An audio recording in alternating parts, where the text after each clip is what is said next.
Bro, nobody knows what this card does. Nobody freaking knows what this card does. Well, it seems they didn't expect a literal god mode, and we've got them. Alright guys, so today we will be playing a very cool deck that I think you really like. A moment, what do we go for? Abigail? Abigail is kinda nice. Yeah, let's go for it. Let's go for it. Because it will stop a little bit. Let's submit 0. We can actually try to block unless they use the map token. So the deck is all about blinking every single creature. We can discard the whole hand. We can, you know, draw tons of cards, make tons of lands. Like, this deck actually can do basically everything. And it can even make you unkillable for a turn. I'm not even kidding. But let's start with what? Priest? Probably Priest. Let's make sure that Kaito doesn't drop on the next turn. And this will make it way harder. We have a 3-drop, so if we shoot the Sheriff, they have to play the Drowner. And yeah, I like it, man. This deck is so disruptive because you not only have Priests, but you also have like Virus Beetle, so we can discard cards. And if the game goes long, your opponent will not have a single card. What can we do? Honestly, I think we just pay life, get Explorer, because then we have more mana. Our opponent will want to play a Drowner, but for now we are kinda fine with it. Let's go with Pixie. And you didn't see the main engines, because the whole point of this deck... Alright, it's a Pixie! Of course, this one is a Pixie. We could go for the Priest, but I honestly don't really want to bounce it. We don't need more value, we just need, you know, a little bit of extra time, and it is still a 3-drop that needs to be answered immediately. And yeah, we basically have like engines with airbending that will keep doing this every single turn. And I played a few test games, and man, they went crazy. Alright, so our opponent got a 2-2 because this left the battlefield, but it tapped them pretty heavily. And Hex on the Pixie. They didn't go for the Blight counter. Okay, so now we can get some Overseers going. Overseers are actually really important because this allows you to, you know, keep the chain going, basically. I think we just go for the creature for now. Let's make sure bad things start happening to our opponent. Setting up Airbender Ascension is massive here, but we're not out of the woods yet. We need few more cards and a little bit more control over the game. And then cards like Emptiness give you just basically everything. We could even Abigail the Overseer and start life gaining. This is a land. Okay, we can win from this. We just need to make it right. We could kill Cecil so they never flip. But I think what we really want to do is play this. This creates not only a card, but also a trigger for the Ascension. And it also gives you, you know, some targets for bouncing later. So really cool stuff. Oh, we have double white. Do we go Abigail?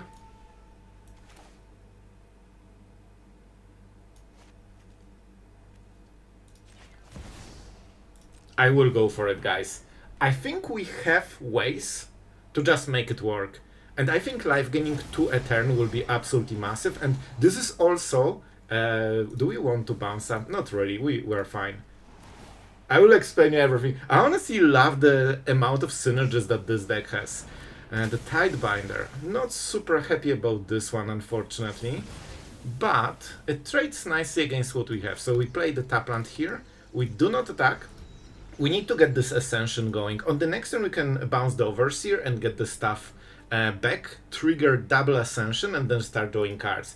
We also can use Speaker to basically tutor every single creature from the deck. So we have a lot of 1 and 2 offs. We probably need to block this. I don't really want to block the Siren.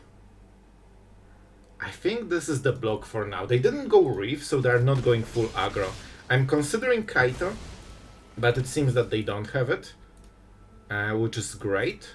We need 1 Overseer so we can keep bouncing it. That's very important. And the last card will be super important. What did they go for? So this suggests 2 mana counter spell, you know? I'm not sure if that's the case, but it feels like one. Okay, so we go it definitely feels like a freaking counter spell, man. Ooh, that's an interesting one. I will still go for it, man. Even if they can counter it. We could also do it on the next turn, I guess. But then they Sanctuary. I still think we need to take the risk. I think this is 2 mana counter spell. They really play like it is. Alright. Massive. Absolutely massive. And Overseer also life gains 1. It seems like it's nothing. But believe me, over time it really saves your skin. I think we can get some nice results with this one. So we need to be defensive here. And now we can finally start blinking the Overseer, which is why this is in the deck. They are going for the... Yeah, they will try to finish us before we start getting the engine fully going. But we are already starting a little bit, and you can see how painful it is for our opponent. Honestly, this is not the worst. I hope we can beat it.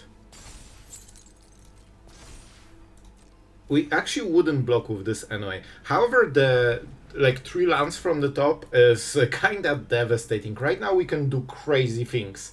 But we need mana for it, and our opponent can only win if they close the game or draw Curiosity. I mean, let's start blocking, shall we? This is the best long-term block, I believe. Let's try. We still have Mutavault for the next turn. Alright, unfortunately they went for the Overseer. Alright, the tap is actually very strong. But we have a lot of cards that can do stuff. We just need to draw them. We can always get more creatures with Explorer. So, you know, even if we miss... I mean... It kinda works, doesn't it? Okay. Man, I wasn't sure... Wait. They don't have a... They have a blocker here. I was considering whether Explorer is worth one-off, because this is a one-off. But I think it just... Okay, I might reconsider after this one. We could do what? We could airbend the Cecil. I'm not sure if it's worth it. Nah, I think we keep it.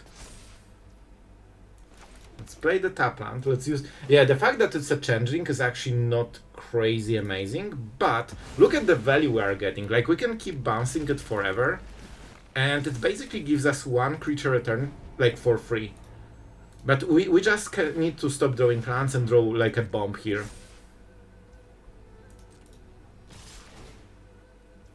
As you can see, our opponents... Yep. Those were the bombs. Man, look at those 4 cards. Imagine we drew this instead of 3 lands. Oh my, that game would be over. As you can see, very close game. We'll also get another land, but it will be tapped. This doesn't flip yet. Land from the top, sure. Kirin is pretty nice. With this we can make some magic happen. Alright, so we can swing, because we know that we will still do the thing. Cecil will flip, which will be very terrifying. But so far, I mean, we are holding on to it. I tell you, man. Let's play this. We get another one. You can see that this card is doing freaking work. And now, I mean, we go explore again. I think we'll have to sacrifice it just to survive, but we got a lot of creatures for the next turn, so this should keep us going for a moment. They got only 1 card from the top. They keep hitting Reef. They will probably mill all of our win cons. Wait, I just realized. Sure. But that's a lot of cool creatures. We can actually kill the Reef. This is massive. Unless they got removal from the top, and oh boy, it really feels like they did. No way they actually top deck removal. Alright. Not extremely happy about it. Of course, we need to double block. This draw just saved them their main creature. Like, if we kill this, we can buffer 1 creature return forever. So they actually got incredible draw here. Without it, I think we would be winning from now. Alright, so now we need to get some good draws finally, because oh boy, we are not hitting. Okay, honestly, why would you tap the... No! We absolutely needed this one, but you know what? We are getting there. So now...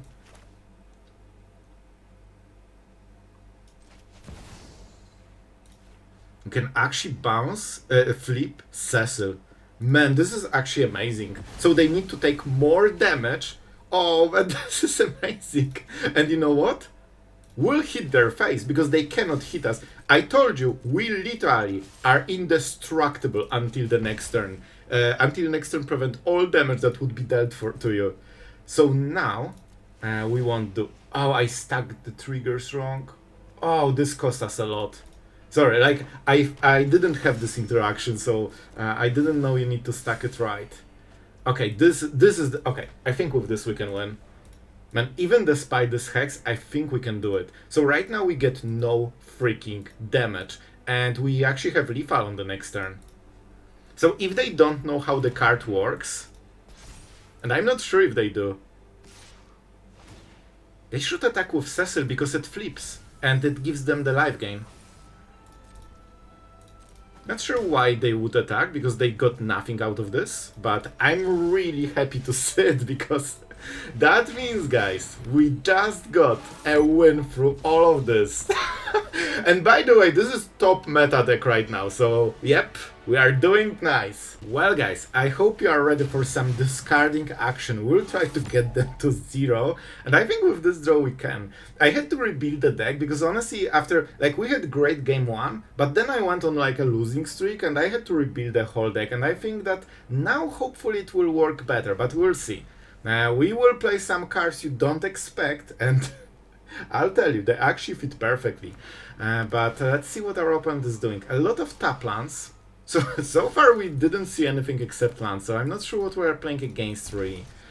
Do we go Overseer or we'll just continue discarding? I think we need the land for the next turn. We need to hit the airbending, so let's just keep going, you know? We don't want to miss land drops. We have so many plays that the more mana we have, the better. And we might still miss a little bit.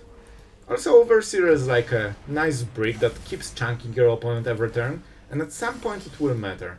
See? We got the land thanks to this. So, what can we do? Okay, I think I know. This could be a sweeper. No, I don't see sweepers here. This could be black, but it's probably not. So what we will do is play another breaker and then double get them back. And oh boy, the dream of discarding every card is getting closer and closer. And we also push quite a lot of damage. We could go Overseer, to be honest. Is that worth it? Nah, let's just go for this. It's way more fun. They need to draw a card, play a land, and play something. So they will get at least to 3. Which means potentially we can get everything but the last card. And if they play 2 cards, we will get them to 0. Please play one more. If we can get them to 0, the day will be done. Alright, they can still keep the last best card. Oh man, we are this close. We are actually this close. First, let's swing and see if they react. Okay, no instants. Interesting. So I think we go Breaker. And we'll try to surprise them with double breaker on the next turn. What are you? Oh, they're trying to steal stuff from us. Oh, that's interesting. So I think keeping Kirin can be really good. We'll just bounce whatever they target. Guys, I kid you not. I played with this card in paper so long ago, and that was one of my favorite cards. The 6 mana steal whatever feels great. Maybe we could play with something with this right now in some deck. I'm not sure. If you guys like it, you can tell me. We might think about something. Sure. This is actually good because they get 2 lower cards. I really hope they keep it too. If they go for the F-bending, that's perfect. We literally destroy everything they have in the hand. And I told you at the start, we are getting those cards. Let's go. Kirin. You know what? We already have... Oh, we need to kill a... Oh, but we need to kill a creature, right? We can still do it if we hit a land from the top. I want to push more damage. So I could get Overseer for more value, but I think it's not worth it. We have triple black. Man, this is absolute perfection. Like, look at this stuff. We can also use the third one to kill the Overlord when it flips. So they get Surveil. That's fine. Let's see if they keep on top. That's very important. But honestly, I think the game will be done anyway. I think they kept. So we get one card. Oh, they will tank so hard on this. But we are getting both of them anyway. Doppelgang. And well, the last card always hurts the most. Yep, double Doppelgang.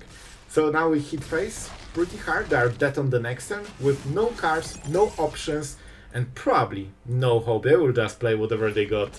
And that wasn't enough. Let's drop Ascension. We might get this countered, but hopefully the second one goes through.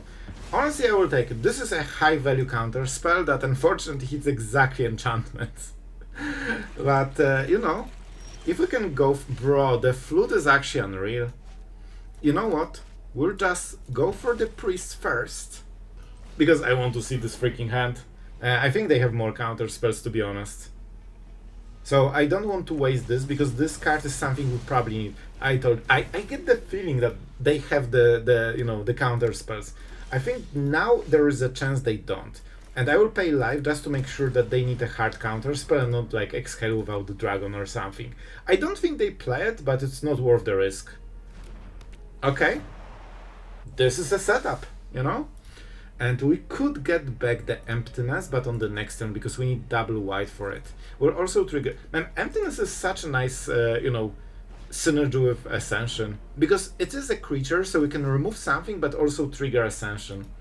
And maybe we should play more. It's so hard to find the room, because this deck has so many, like, different game plans, that, you know, whenever you increase or decrease something, it affects the other game plans. And you are like, man, I want all of them.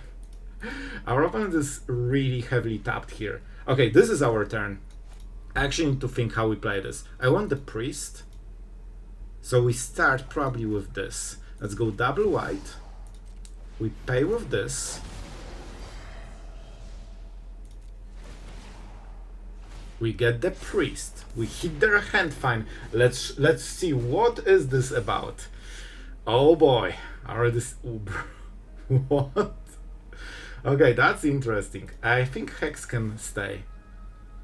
I mean, let's hit this, because it's not like we'll get rid of the Cardo for this. And do we go Kirin here? We can play land into Skirmish Rhino. It will be more damage. Okay, so we cannot beat this hand on value. Like, they have ridiculous amounts of value here. So what we can do is literally try to push for maximum freaking damage. On the next turn, we play Kirin, Rhino. After it attacks, we get the 4th trigger, and we keep, or actually 5th trigger, and we keep pushing that. They need to spend this turn to get, new cards. Now they want 2 mana removal that hits one of those. Preferably Priest, because then they get the Charm Blocker. I really hope they didn't hit 2 mana removal. They let us untap. This is big. I'm honestly just paying life, man. At this point, I just want to make sure that we push the max damage. Now we can save our creatures. Oh, man. How do we play this? We also give them the Hex target, but man, we get really good trigger. I will be greedy, man. I could see both lines being good, but man, when we get the Rhino, it enters, and then we also blink it. It's 4 extra damage. That's fine. That's fine. We absolutely don't mind it, because the value and the damage has already been done. Okay, so we deal 2 damage. We could actually go for the priest and hit the rest of the hand. Ooh, the greed. Do we go for it?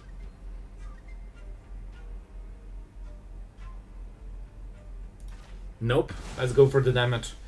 Because I think giving them a blocker is just not worth it. They will hit something anyway.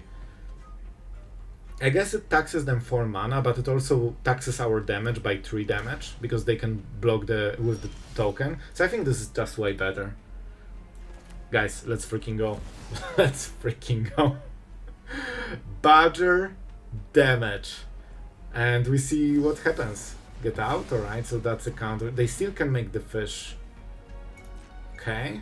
Don't forget, Rhino has Trample. They can block the priest, but we'll get them real low. Okay, so they have something better. Okay, I think this is a 3-3, so they can block the priest. Guys, this is actually ridiculously close. They are at 1. I will keep it for the speaker. We blink the rhino. Man, every single rhino for the rest of the game just kills them instantly. I don't know who wins this. Now they have full control over the game. But they're also dead on the next turn if they don't get the right card. So I think we just hit with the rhino, see the removal. Wait, they have the reef. Okay, we'll make a different play then. This one is a flyer, so it can hit way better on the next turn. If we bounce the rhino, that's a weird situation, because this is a control deck with counter spells. Okay, never mind. Scrap that line. So if you bounce it, you enable counter spells to hit your thing. We want to keep it. It's kind of important. Even though we don't have the synergies yet, this 1/1 doesn't matter too much. And we keep the Citadel for speaker in case we draw it. And the big problem is that now they can consult the star charge. This is what I mentioned, that now they have full control over the game. So we'll see if we can sneak something. Definitely a little bit rough here. I think there is a chance we miss the lethal by a single point of damage. But you know what? This is a classic Dimir control. I guess this isn't classic, but it's still a cool card. So if we are about to lose, I absolutely don't mind to Dimir control. This is the most glorious way to lose, especially at 1 life, you know? I know how cool it feels. But we'll see. Maybe we can steal the rhino, but the problem is that they probably run a lot of counter spells. Like they absolutely have more 3 steps ahead in deck. They also played this, so they're already on the heavy side on the counter spells. Oh, whenever you need it, you know it's a land from the top. Yeah, I think that's a loss. We'll play 1 more turn and see 1 more card from the top. Because there is a chance... Wait, maybe we just go into Behemoth. Yeah, we'll play the land. That's fine. That is fine. They will see the full deck. So, okay, so how they will play? They will play this advance, play land, pass the turn probably, and then counter the top card from the library. If that's what happens, we'll just concede. We can hit Behemoth from the top, so maybe they will be greedy, tap out too heavily, or, you know, not hit removal. So we need to kinda, you know, go into maybe realm.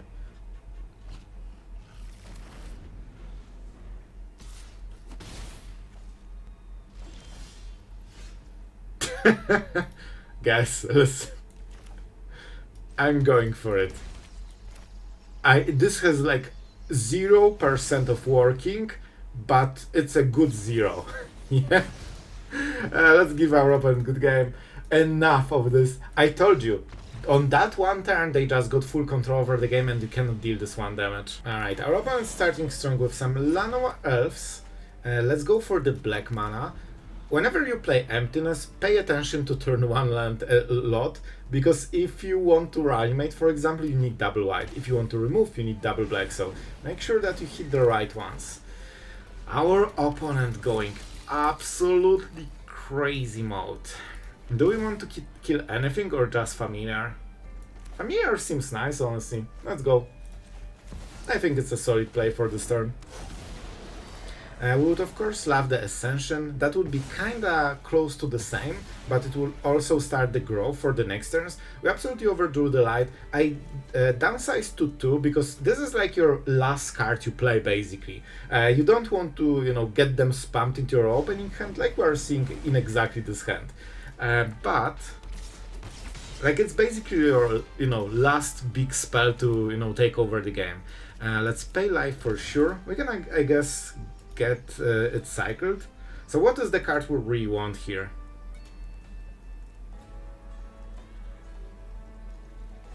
I think we just don't want to miss land drops here. Let's keep drawing more cards. Okay, this is nice, because next time we can make this into Bubble, into Speaker or Momentum Breaker. And that's pretty nice. And we also set up for the light later. If they go for the Earthbending, I'm pretty happy with it. You know, it's still a lot of, you know, power, but at least it's not game deciding. I think we killed the raccoon. Let's go. Raccoon is no more. We definitely don't want to see this getting this adventure side, and they can bounce it. Now let's go for the speaker. With this they cannot really attack us. We can start to be aggressive. Honestly, I think land is okay, but we should be able to play without it. I really want the priest, in all honesty. We could mess them up, man. I want so many cards. Let's go for the priest. I think this deck probably doesn't have too many plays. There is a chance there won't be cards in the hand, but it's still a 3/3 Death Toucher, so you know it can pressure nicely. And we can always blink it later if they keep a card at some point. Alright, Pummeler will be pummeling. Unfortunately, that was the last card. Maybe not the right choice, but I think it was still a decent one, you know? Let's go for the Rhino. So basically we are trying to set up the light so we can blink all of them and get, you know, a lot of extra value basically. And they can block this nicely, so we just attack by air. Some nice damage. Man, with Siege Rhinos, suddenly they are at 12. Like, we didn't really hit them hard because we are on the defensive whole game. But we still kinda are doing it. Of course, the Ascension will be amazing because we have all those blink targets but nothing to blink with. But we'll fix it with the light. So we get the card, we get the damage, and we get potentially a tutor. This deals a lot, but I think we can block something nicely. Everything is tapped, but this is 6 toughness, and it's actually so close. Do we want to waste one of the creatures? I think we have to.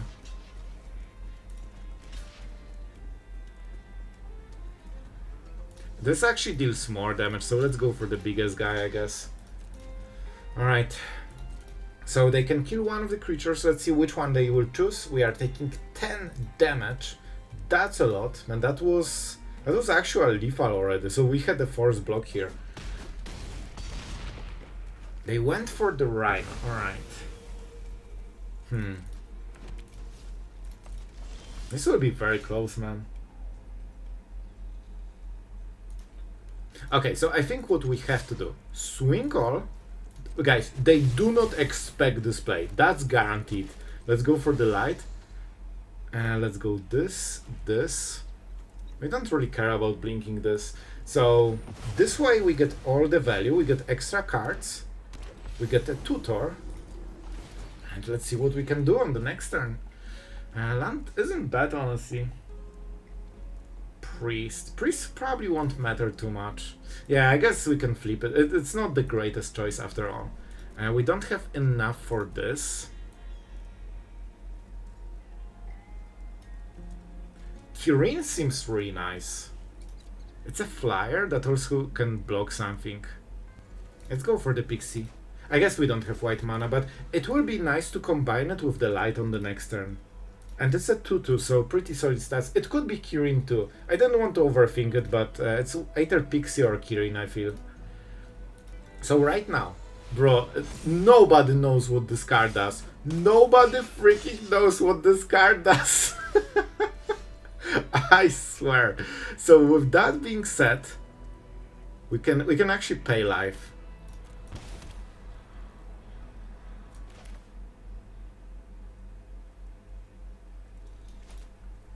Guys, we need to win this. Okay, I know. So we go for the Pixie. Pixie gets the Bauble. Bauble gets something that gives them mana. Like Lanoir Elves.